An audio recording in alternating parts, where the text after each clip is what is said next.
Hello guys, welcome back to my YouTube channel Vishal Pandey education.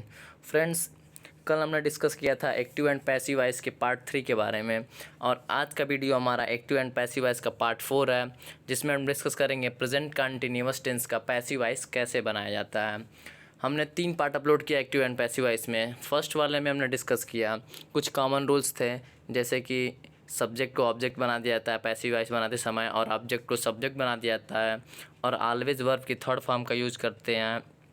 फिर एक हमने उसमें एक और रूल बताया था कि सबसे पहले पैसिव वॉइस बनाते समय हम एक चीज़ का ध्यान देते हैं, वर्ब का, कि वर्ब हमारा ट्रांजिटिव है या फिर इनट्रांजिटिव। अगर एक्टिव वॉइस में वर्ब ट्रांजिटिव होता है तभी उसका हम पैसिव वॉइस बना सकते हैं, अदरवाइज़ नहीं बना सकते हैं। ठीक है, तो ये तो कुछ कॉमन उसके कंसेप्ट थे ताकि आपको पैसिव वॉइस बनाने से पहले जो कि देखने थे। तो ये तो हो गए कुछ कॉमन। उसके बाद हमने प्रेजेंट इंडेफिनिट टेंस का पैसिव वॉइस कैसे बनाया जाता है, उसमें हमने रूल आपको बताया कि subject is am are, verb की थर्ड फॉर्म, अदर्स, बाई और ऑब्जेक्ट, ये रूल होता है पैसिव वॉइस बनाने का। फिर उसके बाद हमने कुछ नोट्स लिया, मतलब कि 5 नोट्स, हमको लग रहा है कि 5 नोट्स हमने आपको बताया था। तो 5 नोट में हमने क्या क्या बताया कि हु से स्टार्ट हो तो उसका पैसिव वॉइस कैसे बनाएंगे, होम से स्टार्ट हो या फिर व्हाट से स्टार्ट हो, ऐसे ऐसे करके था। फिर था कि डब्ल्यू एच के साथ आया वो शब्द, यानी कि सब्जेक्ट हो तब उसका कैसे पैसिव वॉइस बनाते हैं, और सब्जेक्ट ना हो तब कैसे बनाते हैं, यानी 5 हमने उसमें नोट बताया, उसका भी हमने बता दिया आपको। अब हाँ, आज इस तरह से हमारा प्रेजेंट इंडेफिनिट ख़त्म हो गया कि प्रेजेंट इंडेफिनिट टेंस का पैसिव वॉइस कैसे बनाएंगे। अब आज हम डिस्कस करेंगे प्रेजेंट कंटिन्यूअस का पैसिव वॉइस कैसे बनाया जाता है। तो बिना देर के वो चलते हैं रूल की तरफ। सबसे पहले प्रेजेंट कंटिन्यूअस की पहचान क्या होती है। हिंदी में पहचान ये होती है कि जिस वाक्य के अंत में रहा है, रही है, रहे हैं आदि आता है, वो हमारे प्रेजेंट कंटिन्यूअस टेंस के होते हैं। और इंग्लिश में क्या पहचान बोल सकते हैं कि subject is am are, verb की फर्स्ट फॉर्म में आई एन जी होता है, ऑब्जेक्ट होता है, फिर अदर्स होता है। यानी कि इज एम आर और वर्ब की फर्स्ट फॉर्म में आई एन जी अगर दिखे तो आप बोल सकते हो क्या कि ये प्रेजेंट कंटिन्यूअस टेंस है। अगर ऐसा दिखता है एग्जाम्पल में, जैसे देखिए एग्जाम्पल हमने लिया है, I am making these chairs for Ravi, तो आप केवल कैसे पहचान सकते हो, केवल आप वर्ब को देखकर पहचान जाओगे और हेल्पिंग वर्ब को कि कौन सा टेंस है। ठीक है, तो हमने क्या कहा कि इज एम आर और वर्ब की फर्स्ट फॉर्म में आई एन जी होना चाहिए, तो यहाँ पे एम है और वर्ब की फर्स्ट फॉर्म में आई एन जी, मेक में, यानी कि प्रेजेंट कंटिन्यूअस टेंस है। ये तो कन्फर्म हो गया। अब इसका पैसिव वॉइस बनाने का रूल क्या है कि subject is am are, being verb की थर्ड फॉर्म, अदर्स, बाई और ऑब्जेक्ट। ठीक है, तो ये हो गया इसका रूल। तो अब आपको ये पता है कि सब्जेक्ट ये कहाँ से आया रूल में, ये ऑब्जेक्ट से आया है। जो एक्टिव वॉइस का ऑब्जेक्ट रहेगा वो पैसिव वॉइस में सब्जेक्ट बन जाएगा, और जो ऑब्जेक्ट रहता है वो सब्जेक्ट बनता है, जो सब्जेक्ट रहता है वो ऑब्जेक्ट बनता है, मतलब जस्ट रिप्लेस हो जाते हैं एक दूसरे से वो। जैसे हमने एग्जाम्पल लिया है friends, I am asking these chairs for Ravi, I am making these chairs for Ravi. तो ये हो गया। तो सबसे पहले हम इसमें सब्जेक्ट देखेंगे, सब्जेक्ट को ऑब्जेक्ट बनाना है और ऑब्जेक्ट को सब्जेक्ट। तो रूल क्या कहता है, सबसे पहले सब्जेक्ट, तो सब्जेक्ट कहाँ से आएगा पैसिव वॉइस में, ऑब्जेक्ट से आएगा। तो पहले हम एक्टिव वॉइस में ऑब्जेक्ट को देखें, तो ऑब्जेक्ट क्या है, I am making these chairs for Ravi, क्या बनाया जा रहा है, तो चेयर्स, दीज चेयर्स, मतलब कि दीज चेयर्स क्या होगा, यहाँ पे ऑब्जेक्ट है तो हम इसको सब्जेक्ट बनाएंगे पैसिव वॉइस में। तो दीज चेयर्स आपका सब्जेक्ट हो गया। उसके बाद हम इज एम आर लाएंगे, तो इज एम आर आपका सब्जेक्ट के अकॉर्डिंग आएगा। ठीक है, पहले वाले में आई था सब्जेक्ट, तो आई के अकॉर्डिंग एम हमने यूज़ किया है हेल्पिंग वर्ब, बट यहाँ पे चेयर्स यानी कि प्लूरल है तो हम आर का यूज़ करेंगे, तो आर हो गया। उसके बाद बीइंग, रूल के अकॉर्डिंग बीइंग हमने यूज़ किया। फिर रूल के अकॉर्डिंग वर्ब की थर्ड फॉर्म, तो मेक का थर्ड फॉर्म क्या हो जाएगा, मेक, मेड, मेड होता है ना, तो मेड हो जाएगा। उसके बाद है आपका अदर्स, तो अदर्स में क्या हो जाएगा, फॉर रवि, फॉर रवि आपका अदर्स हो गया। उसके बाद बाई, और उसके बाद जो सब्जेक्ट था वो ऑब्जेक्ट हो जाएगा। तो आई यहाँ पे क्या था, एक्टिव वॉइस में सब्जेक्ट था, तो आई का ऑब्जेक्टिव केस मी हो जाएगा। तो इस तरह से इसका पैसिव वॉइस हो गया, these chairs are being made for Ravi by me. तो ये हो गया फ्रेंड्स कि इसका पैसिव वॉइस। अब हमने अगला जो लिया है, यही इसी एग्जांपल से हमने अगर ये कह दिया है कि जैसे नेगेटिव आ जाता है तब क्या करेंगे, जैसे आई एम मेकिंग, तो आई एम नॉट मेकिंग आ जाए, जैसे कि एक्टिव वॉइस आपको दे दे एग्जांपल में, I am not making these chairs for Ravi, तब क्या करेंगे, तब देखिए क्या करेंगे, इसका पैसिव वॉइस बनाएंगे, दीज, केवल नॉट का यूज़ कर देंगे, these chairs are not being made for Ravi by me, यानी कि यहाँ पे नॉट केवल इसमें ऐड हुआ एक्टिव वॉइस में, तो पैसिव वॉइस में भी केवल नॉट ऐड हो जाएगा।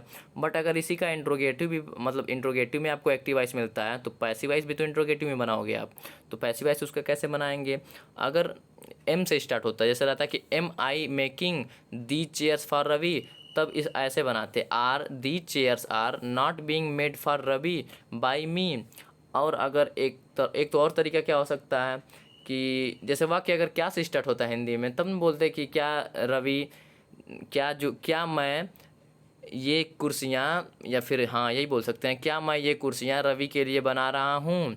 तो ये क्या हो गया आपका, क्या से स्टार्ट हो रहा है, इसलिए यहाँ पे हम इसका इंट्रोगेटिव बनाते तो कैसे करते, एम आई, एक्टिव वॉइस की मैं बात कर रहा हूँ, am I making these chairs for Ravi. तो इसका पैसिव वॉइस तब ऐसे बनता, are these chairs are not being made for Ravi by me. लेकिन अगर वाक्य क्या से अगर स्टार्ट नहीं होता तब, जैसे कि कोई प्रश्नवाचक शब्द से स्टार्ट होता, तो प्रश्नवाचक वाला ही तो हमको लाना पड़ता। देखिए हमने फिर यहाँ पे प्रश्नवाचक वाला भी एक ले लिया है। अगर वाई से स्टार्ट होता तो हम वाई का यूज़ यहाँ पे भी कर देते पैसिव वॉइस में भी। तो why are the chairs not being made for Ravi by me. तो हमने एक ही एग्जाम्पल लिया फ्रेंड्स, और उसमें आपको सब कुछ बता दिया कि नेगेटिव आएगा तब क्या करेंगे, इंट्रोगेटिव आएगा तब क्या करेंगे। ठीक है, तो ये चीज़ आप समझ गए होंगे। तो इस तरह से हमारा ये आपका प्रेजेंट कंटिन्यूअस का पैसिव वॉइस बनाना आपने सीख लिया। ठीक है, अब चलते हैं हम प्रेजेंट परफेक्ट की साइड। तो प्रेजेंट परफेक्ट में हमने लिखा है, आपको सबसे पहले प्रेजेंट परफेक्ट की पहचान एक बार रिवाइज करा दूं कि जिस वाक्य के अंत में चुका है, चुकी है, चुके हैं होता है, क्या होते हैं वो प्रेजेंट परफेक्ट टेंस कहलाते हैं। और इंग्लिश में पहचान क्या होती है, हैज़ हैव होगा और वर्ब की थर्ड फॉर्म। बस आप वर्ब से पहचान लोगे कि कौन सा टेंस है, यानी कि हैज़ हैव और वर्ब की थर्ड फॉर्म। तो इसका रूल क्या होता है पैसिव वॉइस का, कि सब्जेक्ट हैज़ या हैव, बीन, वर्ब की थर्ड फॉर्म अदर्स, बाई और ऑब्जेक्ट। एग्जाम्पल हमने लिया है, सी हैज़ टॉट देम टुडे। तो सबसे पहले हम सब्जेक्ट यूज करेंगे। तो सब्जेक्ट कहाँ से आएगा, जो एक्टिव वॉइस का ऑब्जेक्ट होगा। तो देम है, तो देम का सब्जेक्टिव केस क्या हो जाएगा, दे हो जाएगा, क्योंकि दे जो होता है वो सब्जेक्ट होता है और इसका ऑब्जेक्टिव केस देम होता है।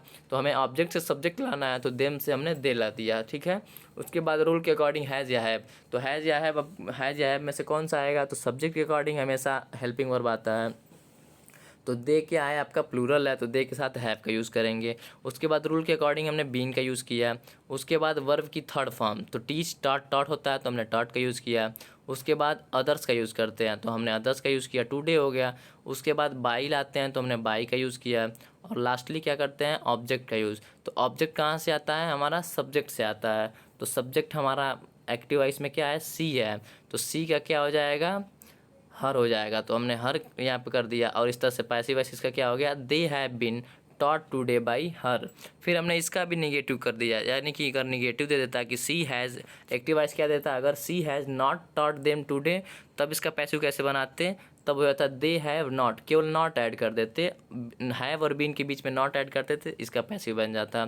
जैसे कि they have not been taught today by her.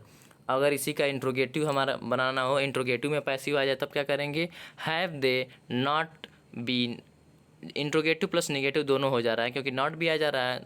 तो have they not been taught today by her. ठीक है, ये हो गया। फिर उसके बाद एक तो और ये हो सकता है कि जैसे वाई से स्टार्ट रहा हो एक्टिव वॉइस हमारा, तब वाई से स्टार्ट कर देंगे और बाकी सब जो है वैसे ही कर देंगे, have they not been taught today by her.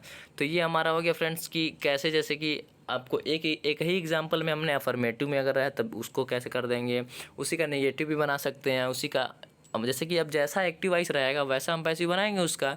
अगर अफर्मेटिव दिया है तो पैसिव वॉइस भी तो अफर्मेटिव होगा। अगर नेगेटिव में दिया हुआ है एक्टिव वॉइस तो उसका नेगेटिव मतलब कि पैसिव वॉइस भी नेगेटिव में होगा।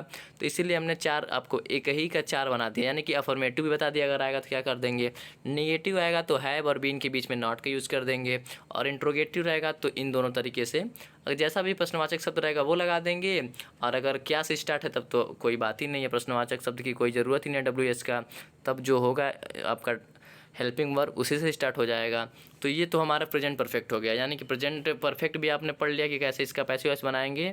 और यहाँ पे अपने पहले क्या पढ़ा, प्रेजेंट कंटिन्यूअस भी आपने पढ़ लिया। ठीक है, तो अब हम डिस्कस करेंगे प्रेजेंट परफेक्ट कंटिन्यूअस के बारे में। तो इसमें मैं आपको बता दूं फ्रेंड्स कि एक्चुअली ये प्रेजेंट परफेक्ट कंटिन्यूअस का में लिखा हमने कि इसका पैसिव वॉइस नहीं बनता है, यानी कि इसका पैसिव वॉइस बनाया ही नहीं जाता है। ठीक है, तो इस तरह से आपका प्रेजेंट टेंस में जितने भी होते हैं, present indefinite, present continuous, present perfect और प्रेजेंट परफेक्ट कंटिन्यूअस, सबका हमने पैसिव वॉइस बनाना सीख लिया।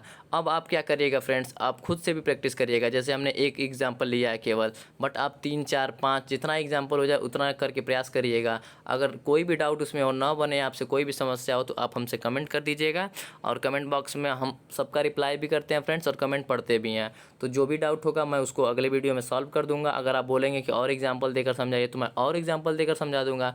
बट हमारे हिसाब से एकदम आराम से हमने बताया, आपको समझ भी आ गई होंगी चीज़ें।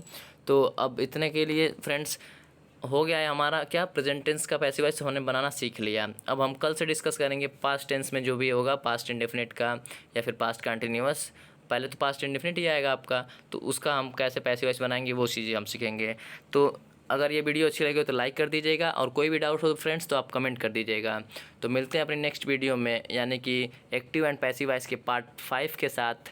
और ये वीडियो अच्छी लगी तो ज़रूर से लाइक करिएगा फ्रेंड्स, और दोस्तों के साथ आप शेयर भी कर दिया करिए, ताकि ज़्यादा से ज़्यादा लोगों के पास वीडियो पहुंच सके और ज़्यादा से ज़्यादा लोगों को हेल्प हो सके। जो कोचिंग वगैरह नहीं जा पाते हैं लोग, उनको भी हेल्प मिल सके। ठीक है फ्रेंड्स, तो थैंक्स फॉर वॉचिंग, मिलते हैं कल।